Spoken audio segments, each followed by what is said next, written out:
ফের স্কুলে বন্দুকবাজের হামলা, শিক্ষক পড়ুয়াদের হত্যা করে আত্মঘাতী ওই কিশোরী। 9mm পিস্তল হাতে স্কুলে হামলা চালায় 17 কিশোরী।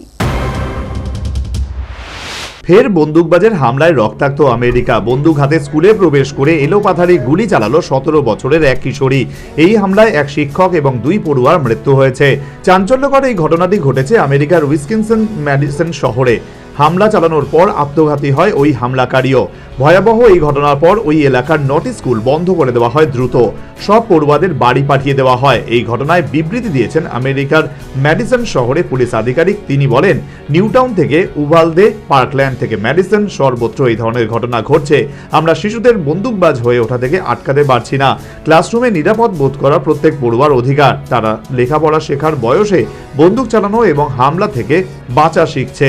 অবশ্য আমেরিকার মাটিতে বন্দুকবাজের এমন হামলা নতুন নয়। গত 2 সপ্তাহ আগে ক্যালিফোর্নিয়ার অরোভাইলে এক স্কুলে বন্দুকবাজের হামলায় গুরুতর আহত হয় 2 পড়ুয়া। 56 বছর বয়সী এক আততায়ী এই হামলা চালায়। শুধুমাত্র 2024 সালেই 202 বার এই ধরনের হামলার ঘটনা ঘটেছে। তাতে মৃত্যু হয়েছে 56 জনের। সূত্রের খবর, অন্যান্য দিনের মতো এদিন সকালেও পঠন পাঠন শুরু হয়েছিল স্কুলটিতে। হঠাৎ বন্দুক হাতে স্কুলে প্রবেশ করে 17 বছর বয়সী ওই স্কুলেরই এক ছাত্রী। কেউ কিছু বুঝে ওঠার আগেই এলোপাথারি গুলি চালাতে শুরু করে সে। হামলার জেরে ঘটনাস্থলেই মৃত্যু হয় এক শিক্ষক এবং এক পড়ুয়ার। আহত হন অন্তত 6 জন। খবর পেয়ে দ্রুত ঘটনাস্থলে আসে পুলিশ। নিরাপত্তা বাহিনী ঘটনাস্থলে উপস্থিত হতেই নিজের মাথায় গুলি চালিয়ে আত্মঘাতী হয় ওই কিশোরী। পুলিশের তরফে জানানো হয়েছে 9mm পিস্তল দিয়ে এই হামলা চালানো হয়। International bureau report, news vanguard.